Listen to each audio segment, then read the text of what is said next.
रविवार व्रत कथा। नमस्कार भाइयों बहनों, जय माँ गायत्री।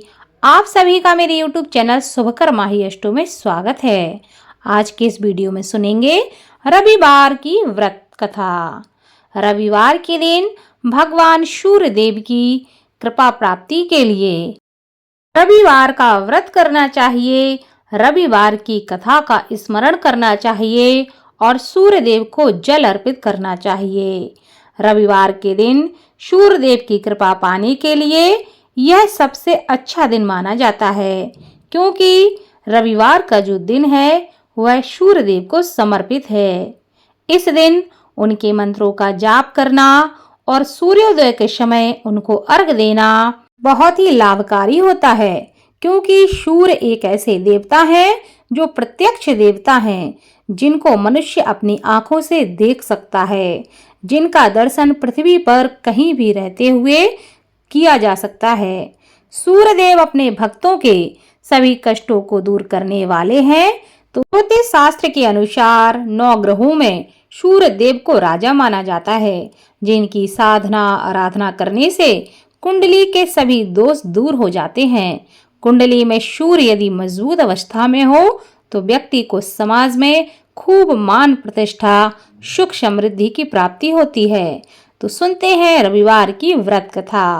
पौराणिक कथा के अनुसार प्राचीन काल में एक बुढ़िया रहती थी। वह नियमित रूप से रविवार का व्रत करती थी।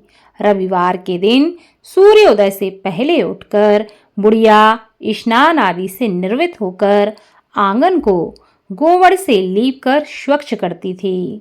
उसके बाद भगवान सूर्य की पूजा करती और रविवार का व्रत करती। साथ ही रविवार की कथा को सुनकर भगवान सूर्य को भोग लगाकर दिन में एक समय भोजन करती थी। भगवान सूर्य की अनुकंपा से बुढ़िया को किसी भी प्रकार का कष्ट नहीं था, कोई चिंता नहीं थी। धीरे धीरे उसका घर धन धान्य से भर रहा था। उसके जीवन में किसी भी प्रकार का संकट नहीं था। उस बुढ़िया को सुखी होते हुए देख उसकी पड़ोसन उससे जलने लगी। बुढ़िया ने कोई गाय नहीं पाल रखी थी, अतः वह अपनी पड़ोसन के आंगन में बंधी गाय का गोबर लाती थी। उसकी पड़ोसन उससे जलती थी और जलनवश उसने सोचा कि मैं अपनी गाय का गोबर इसको नहीं दूं। पड़ोसन ने ऐसा सोचकर अपनी गाय को घर के अंदर बांध दिया। रविवार को गोबर न मिलने से बुढ़िया अपना आंगन नहीं लिप पाई। आंगन न लिप पाने के कारण उस बुढ़िया ने भगवान सूर्य देव को भोग भी नहीं लगाया और उस दिन स्वयं भी भोजन नहीं किया। सूर्यास्त होने पर बुढ़िया भूखी प्यासी ही सो गई। प्रातःकाल सूर्योदय से पहले उस बुढ़िया की आंख खुली तो वह अपने घर के आंगन में एक सुंदर गाय और बछड़े को देखकर बड़ी ही हैरान हो गई कि आखिर यह गाय मेरे आंगन में कहां से आई। गाय को आंगन में बांधकर उसने जल्दी से उसे चारा खिलाया। पड़ोसन ने उस बुढ़िया के आंगन में सुंदर गाय और बछड़े को देखा तो वह उससे और भी अधिक जलने लगी।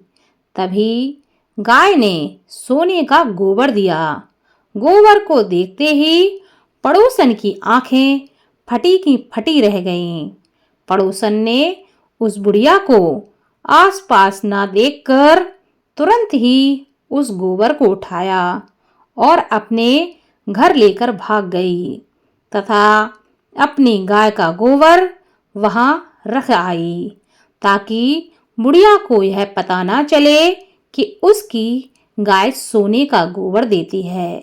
सोने के गोबर से पड़ोसन कुछ ही दिनों में धनवान हो गई। प्रतिदिन वह यही करती कि अपने गाय का गोबर पड़ोसन की गाय से बदल देती, ताकि बुढ़िया को पता ही ना चल सके कि उसकी गाय सोने का गोबर देती है। गाय प्रतिदिन सूर्योदय से पूर्व सोने का गोबर किया करती थी और बुढ़िया के उठने के पहले पड़ोसन उस गोबर को उठाकर अपने घर ले जाती थी। बहुत दिनों तक बुढ़िया को सोने के गोबर के बारे में कुछ पता ही नहीं चला। बुढ़िया पहले की तरह हर रविवार को भगवान सूर्यदेव का व्रत करती रही और कथा सुनती रही। लेकिन भगवान सूर्य को जब पड़ोसन की चालाकी का पता चला तो उन्होंने आंधी चलाई। आंधी का प्रकोप देखकर बुढ़िया ने सोचा कि आज तो आंधी इतनी तेज है, गाय को बाहर कैसे छोड़ूं। तो बुढ़िया सोचने लगी, क्यों ना आज गाय को घर के अंदर ही बांध लूं, ताकि इस आंधी तूफान से मेरी गाय बची रहे। गाय को बचाने के लिए, उसकी सुरक्षा के लिए बुढ़िया ने उस दिन गाय को अपने घर के अंदर ही बांध दिया। जब वह सुबह उठकर देखती है तो बुढ़िया चौंक जाती है, क्योंकि वह देखती है कि गोबर सोने का है। वह आश्चर्य में पड़ जाती है कि यह गाय तो सोने का गोबर देती है। उसे बड़ा ही आश्चर्य होता है। उस दिन के बाद बुढ़िया प्रतिदिन गाय को घर के अंदर ही बांधने लगी। सोने के गोबर से बुढ़िया कुछ ही दिन में बहुत ही धनी हो गई। उस बुढ़िया के धनी होने से पड़ोसन बुरी तरह जल भुनकर राख हो गई। पड़ोसन ने जलनवश अपने पति को समझाकर राजा के पास भेज दिया कि राजा से कहकर आओ कि मेरी जो पड़ोसन है उसके पास एक ऐसी गाय है जो सोने का गोबर देती है और वह गाय बड़ी ही सुंदर है। जब राजा को यह सब पता चलता है तो राजा उसे देखने के लिए आता है। राजा देखता है कि गाय तो बहुत ही सुंदर है, साथ ही जब वह यह देखता है कि गाय तो सोने का गोबर देती है तो राजा के आश्चर्य का ठिकाना ही ना रहा। बुढ़िया राजा से प्रार्थना करने लगती है कि हे महाराज, इस गाय को मुझसे ना लो, क्योंकि इस गाय को मुझे स्वयं भगवान सूर्य ने दिया है। मैं इसके बिना कैसे रहूंगी, मेरा जीवन यापन कैसे होगा। लेकिन राजा उसकी बात मानने को तैयार ही ना था। उधर भगवान सूर्य को भूखी प्यासी बुढ़िया को इस तरह प्रार्थना करते देख उस पर बड़ी ही दया आई। उसी रात भगवान सूर्य ने राजा को स्वप्न में कहा कि हे राजन, बुढ़िया की गाय व बछड़ा तुरंत लौटा दो, नहीं तो मैं तुम्हारे साम्राज्य को नष्ट कर दूंगा, तुम्हारा महल नष्ट हो जाएगा। भगवान सूर्य के स्वप्न से बुरी तरह भयभीत होकर राजा ने प्रातःकाल उठते ही गाय और बछड़ा बुढ़िया को लौटा दिए। राजा ने बहुत सा धन देकर बुढ़िया से अपनी गलती के लिए क्षमा मांगी। राजा ने पड़ोसन और उसके पति को उनकी दुष्टता के लिए दंड दिया।